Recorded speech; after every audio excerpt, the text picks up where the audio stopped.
Porsche is an icon, a revolution, and a car that is second to none. Whether it's the interior, the vroom of its engine, or its timeless designs, Porsche knows how to stay ahead of the competition. But for Porsche, that's not enough. The company hungers for more, and that same hunger has gotten two Porsche 911s to scale the highest volcano in the world. How very Porsche of them. Starting off, Porsche had just the idea once they equipped two 911s with off-road goodies. The current 992 version of the classic Porsche 911 is a fantastic automobile that has shown itself on the road and on the track several times and in numerous configurations since its inception only a few years ago. However, it appears that Porsche is becoming tired of its sports coupe, as a company executive has commissioned a pair of experimental off-road Dakar-style test beds to confront the most challenging circumstances the 911 has ever experienced, merely to see how far the vehicle can actually go when pushed to its limits. There have been Dakar-style 911s, and Porsche already has a rallycross pedigree with the 911. But now it's time to play in the sandbox with the 992 generation. Porsche's Vice President of Vehicle Architecture, Dr. Frank Stefan Walliser, charged the 992 911's head engineer, Michael Roessler, with working with Romain Dumas Motorsport on two new adventurous vehicles to see how the 992 performs in complex off-road settings. The task was simple: create a pair of 911s capable of navigating the thin air, cold temperatures, and steep slopes of Chile's Ojos del Salado, the world's highest volcano. Next, the two Porsches had some heavy modifications done to them. The Roessler and Dumas team began with two 992 Porsche 911 Carrera 4S cars, each having a turbo flat-six engine producing 443 horsepower, and mated to a 7-speed manual transmission. Roll cages, carbon fiber seats with harnesses, off-road rubber on the wheels, lightweight aramid fiber underbody protection panels, lower gear ratios in the gearbox, manual diff locks, and portal axles were added to the cars, raising ground clearance to a nice 13.8 inches. To minimize off-road damage, the cooling system was moved upward. A front-mounted winch was fitted, and a Porsche warp connector mechanism was introduced, which mechanically connects all four wheels for continuous wheel load during excessive chassis movement for enhanced grip. The Porsche crew made it as far as they could through snowfields and steep grades, reaching an amazing 19,708 feet before hitting massive ice sheets that prevented them from going any further. They considered the expedition a success, although both the automobiles and the humans survived in the air with half the oxygen at sea level and temperatures as low as negative 22 degrees Fahrenheit. Moving on, the cars went only where planes were issued clearance. Driver Romain Dumas describes the experience as really unique and special for him and his squad, given that they accomplished this feat at a location where only aircraft might be considered. Congratulations to their vehicles for accomplishing such an amazing achievement. It's unknown if Porsche intends to translate the two off-road 911s into production or motorsports applications. However, the company has previously stated that a production Safari and Dakar-inspired vehicle is in the works. Both vehicles are now experimental test beds for Porsche's R&D team and Romain Dumas Motorsport to test the boundaries of the 911's base in various combinations and with additional technology, and the Chile trip intended to satisfy a what if. Now, the 8 best Porsche road cars ever made. First up, the Porsche 356. Despite its small dimensions, this rear-wheel drive, rear-engine two-seater established what to expect in a modern sports car. It was light, rigid, and dependable, while not quite a rocket out of the box thanks to its Beetle origins.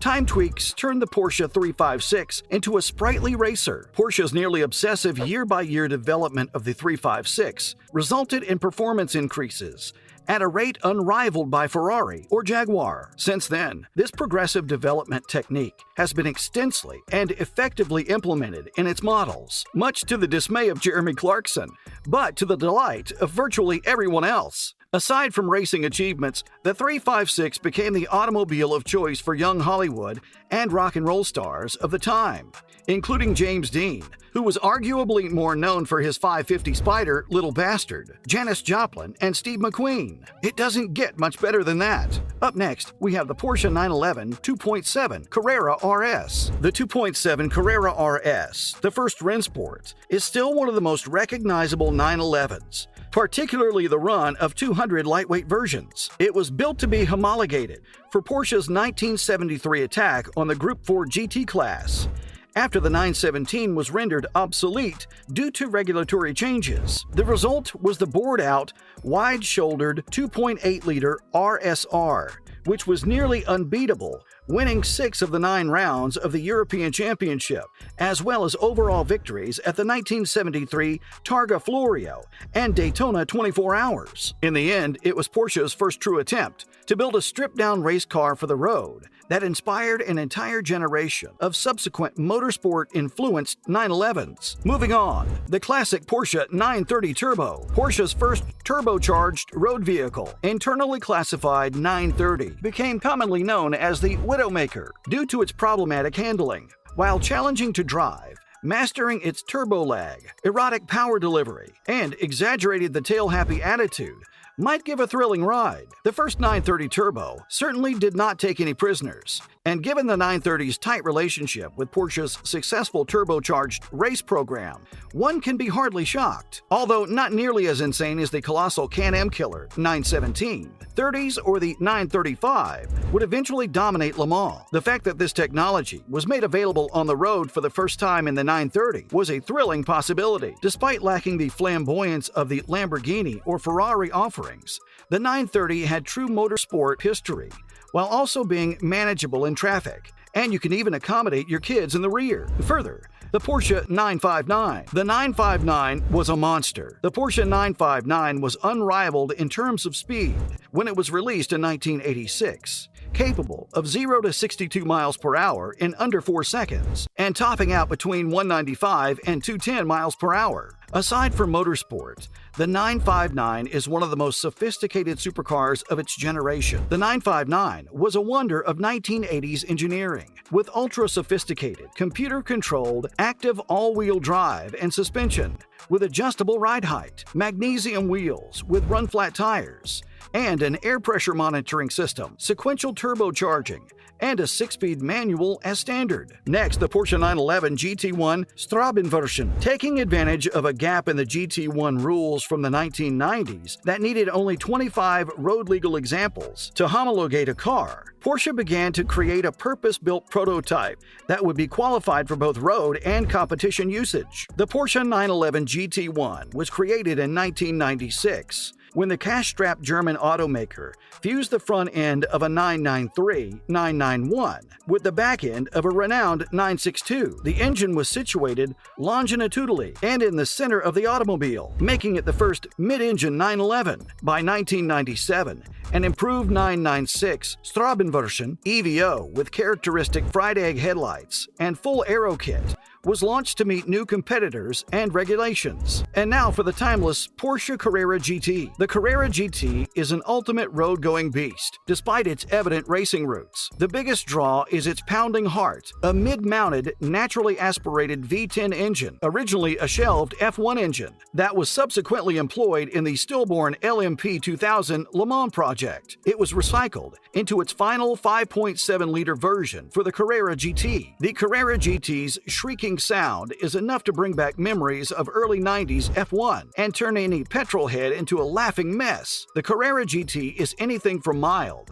with a staggering 612 PS and 590 Nm of torque. This wild beast is a 200-mile-per-hour automobile that can equal an Enzo up to 100 miles per hour for about a third of the price of the Ferrari. Coming up second to last, the beautiful Porsche 918 Spyder. The Porsche 918 Spyder was initially a no-holds-barred concept design to show the utmost potential of hybrid technology to maximize both economy and performance, an apparently impossible feat. The result is a limited production hybrid masterpiece that joins the McLaren P1 and Ferrari LaFerrari in what is widely regarded as the hypercar Holy Trinity. Porsche's top motorsport minds collaborated to create a hybrid powertrain capable of producing 887 PS while still generating between 30 and 40 miles per gallon and offering nearly a 400-mile range. A beautiful example of both beauty and brains. If it's possible to ogle at cars,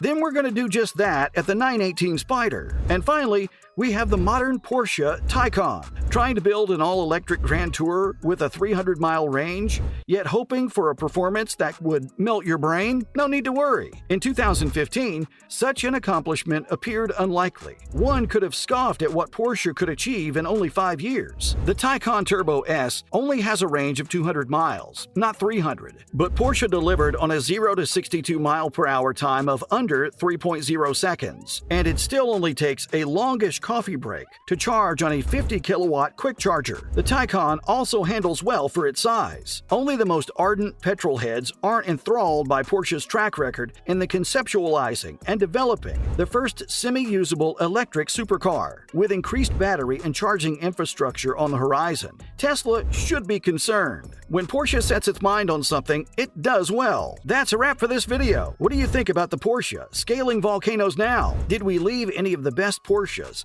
out of our list? Let us know in the comments below. It'd be awesome if you gave this video a thumbs up. And please don't forget to subscribe for more scrumptious videos like this. See you in the next one.